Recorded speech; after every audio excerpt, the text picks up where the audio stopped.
Alright mga kalyabe, ito at yan na nga at nabaklas na nga natin itong makina. Ayan. So ipupula na angat na po yan at hihilahin na lang natin palabas. Ayan. Alright mga kalyabe, ito na nga yung ating Toyota RAV4. So ito, bubuksan natin itong makina nito dahil sobrang ingay talaga para siyang parang may ginigiling na bakal sa loob ng makina. Kaibigan, kalyabi, mayroon ka bang problema? Sasakyan ng kotse, may problema sa makina. Tayo na kay makinistang pobre, susolusyonan, diagnostic ang kailangan. Makinistang pobre, isang magaling na mekaniko. Makinistang pobre, mayaman ang puso sa pagtulong. Mag-subscribe na kayo. Mag-subscribe kay Makinistang Pobre.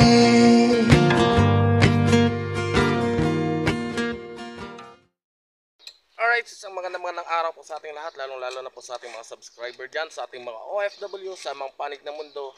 Magandang araw po sa ating lahat. So ngayon mga kalyabe, mayroon na naman tayong pasyente. So ito ay Toyota RAV4 at sobrang ingay na po ng loob ng kanyang makina. So kung ano man ang naging diferensya nito, tara at ating alamin. Let's go! Alright mga kalyabe, ito na nga yung ating Toyota RAV4. So ito, bubuksan natin itong makina nito dahil sobrang ingay talaga para siyang parang may ginigiling na bakal sa loob ng makina. So kung ano man ang naging problema nito, ating alamin dito mamaya pag nabuksan natin itong makina. So unti-unti lang natin itong kinakalas yung mga dapat kalasin, baka makalas pa ng iba. Ayan. So ito mga kalyabe na isa sa pinaka maganda ring makina yung Toyota RAV4 na to, makina ng Toyota RAV4. Ayan, 2ECFE ang makina nito. Ayan. So, 4-wheel drive, 4x4. Ayan. So, gasoline engine po ito mga kalyabe. Right? Baklasin mo tong G's na to. Yan muna, 4. Yung sa ibabaw. Bago tayo magkalas lahat.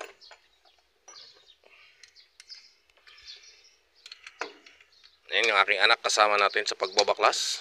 Dahil tinitrain natin ng maigi. Kasi baka may mga siyota-siyota na to sa school eh. Wala. Ha? Wala pa ba?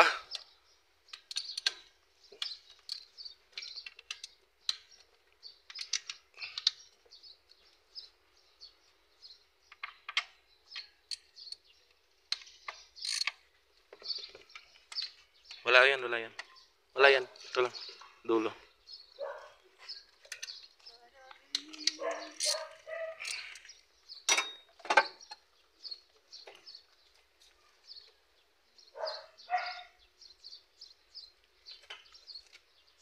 Maharangan yan mamaya Kuya Inong. Magkapit ako ng engine crane. Diba nga? Ayan, binabaklas lang mga kalyabe yung mga tornilyo. Tapos kung hanap ka ng lagayan ng mga tornilyo para hindi magkalat. Ayan.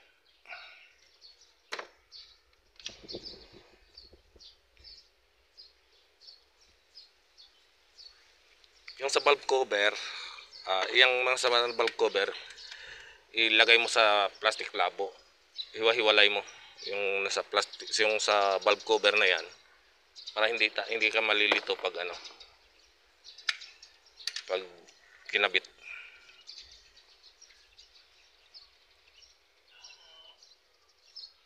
Lagyan mo ba? Ayan. Cover.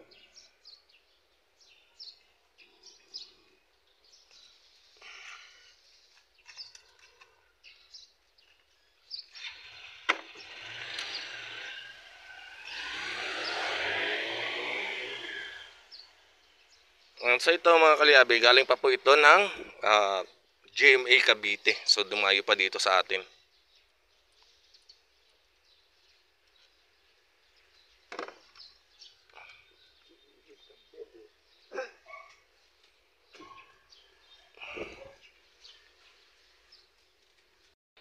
Alright mga kalyabe, so ito na nga ano. Ayan. So kung kita ninyo, uling na oh. Ayan. So, maaring mga bearing po yung nagpapaingay dito. So sobrang ingay niyan kapag nag-andar. So mamaya makikita natin kapag natanggal natin lahat-lahat talaga mga kalyabe. Yan. So nagkaroon na siya ng oil.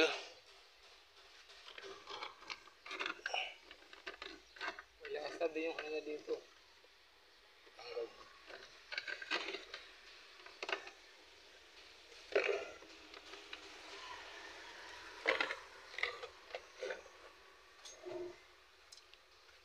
Ayan. Ito yung oil sludge mga kalyabe. So nagkaroon siya ng oil sludge. Ayan.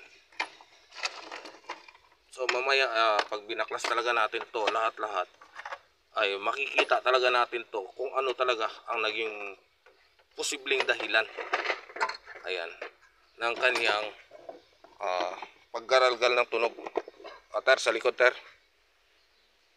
Ayan. Alright mga kalyabe, ito na, malapit na natin itong mabaklas, may labas. So pull out natin to buong engine kasama na transmission. Ayan.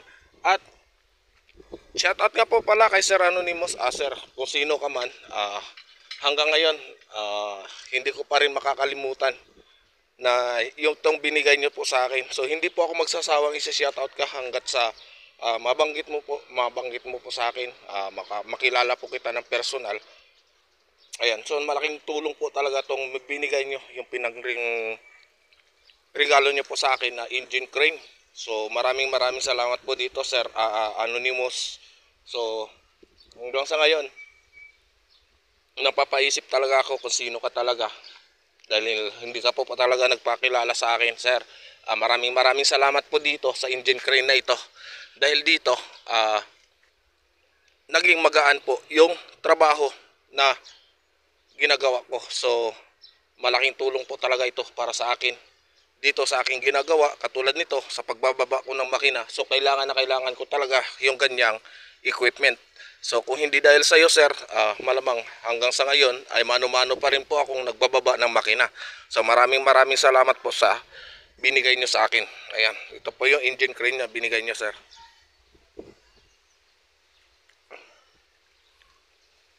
Ayan, so ito na po yung ang ginagawa natin mga kalyabe, ano.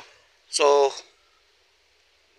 maya-maya lang ng konti ay babaklasin na po natin to. At nagmerienda muna kami, naghalo-halo muna kami dahil sa sobrang init, hindi natin kaya.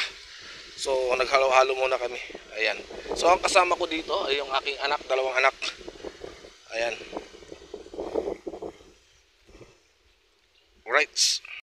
Alright mga kalyabe, ito at yan na nga, nabaklas na nga natin tong makina. Ayan. So ipupula na, angat na po yan. At hihilahin na lang natin palabas. Ayan. Right.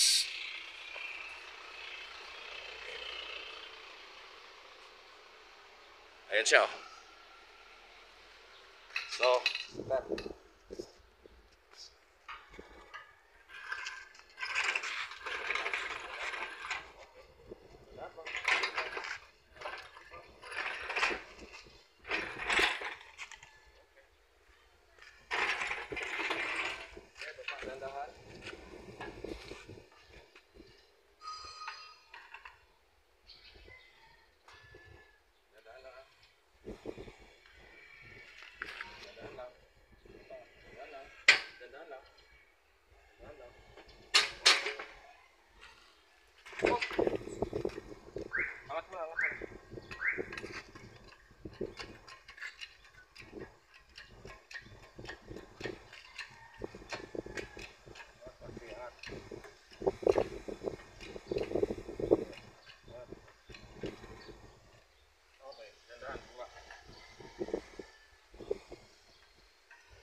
Alright mga kalyabe, ayan na nga, naibaba na. So bubuksan natin yan mamaya-maya konti. Right.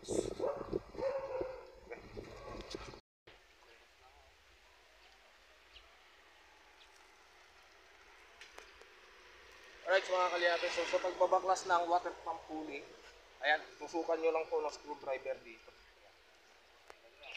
Nakatusok lang po yan, may butas po yan, may tusukan.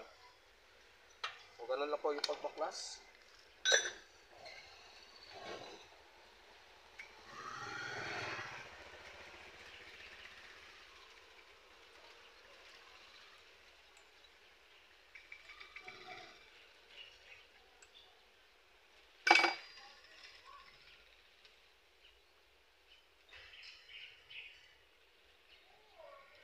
Tapos maghihiwalay na po tayo ng transmission at saka ng block.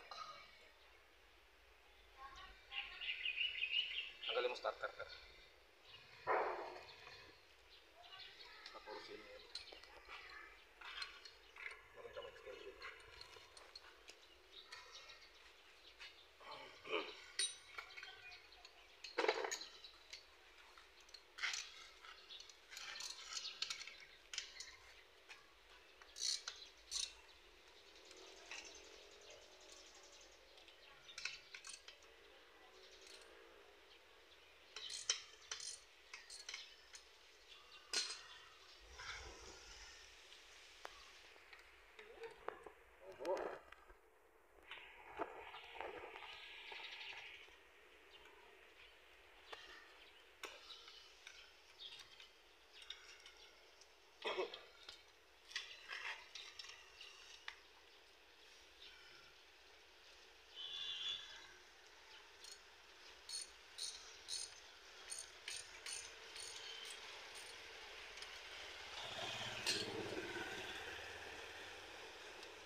Tigil mo na. Timing ko lang.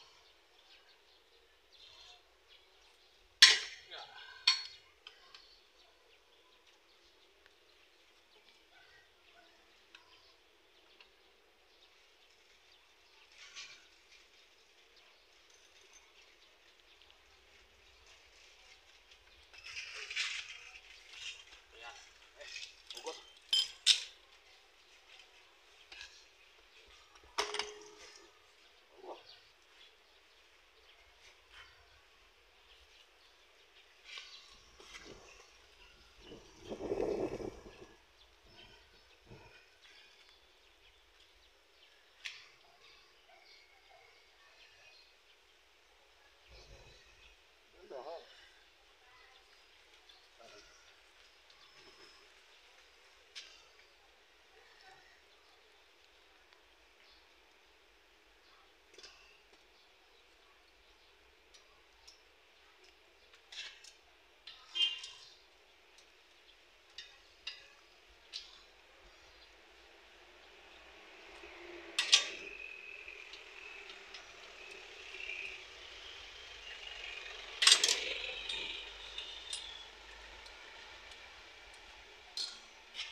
Alright mga kalyabe, so yan, naghiwalay na natin yung transmission at saka makina. So, i-jack natin itong makina para mabuksan natin itong crankcase. Angat mo, Jack. Jack, akin ang tubo.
Alright mga kalyabe, so moment of truth. Ito na nga. So nagkaroon na siya ng maraming ginto. Ayan. So napakaraming ginto sa loob. So ano kaya itong ang naging dahilan? Alamin natin to. At sigurado butas ang bulsa ng may-ari dito. Ayan. So kung napansin nyo, ayan mga kalyabe, oh. Oh, meron pa siyang wheel sluts. Ayan, meron na mga ginto sa loob, oh. Alright.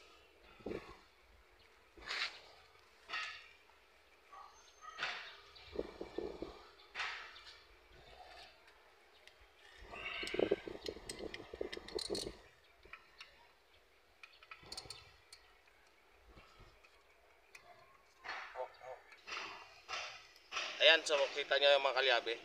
So ang loob niyan, baradong-barado na, oh. So kitang-kita yung ebidensya.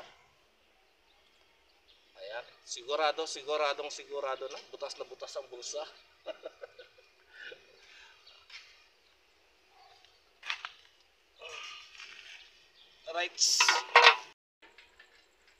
Alright mga kalyabe, at ayan na nga. So kitang-kita na nga natin. Ayan, so malamang sa malamang dahil sa oil sludge at napabayaan, kaya kumayod ng husto yung mga bearing nito.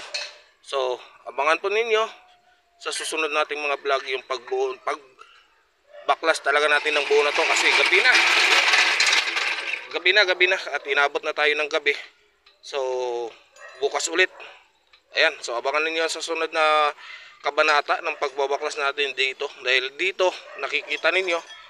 So grabe talaga ang oil sludge nito. So hindi lang siya parang putik, kundi talagang namuo na siya, naging asfalto na. Alright. Bye, makinistang pobre. Para sa ito, bye. Kaibigan, kalyabe, meron ka bang problema? Sasakyan mong kotse, may problema sa makina. Tayo na kay makinistang pobre. Susolusyonan, diagnostic ang kailangan. Makinistang pobre, isang magaling na mekaniko. Makinistang pobre, mayaman ang puso sa pagtulong. Pobre, makinistang pobre. Mag-subscribe na kayo. God bless, bye. Ingat.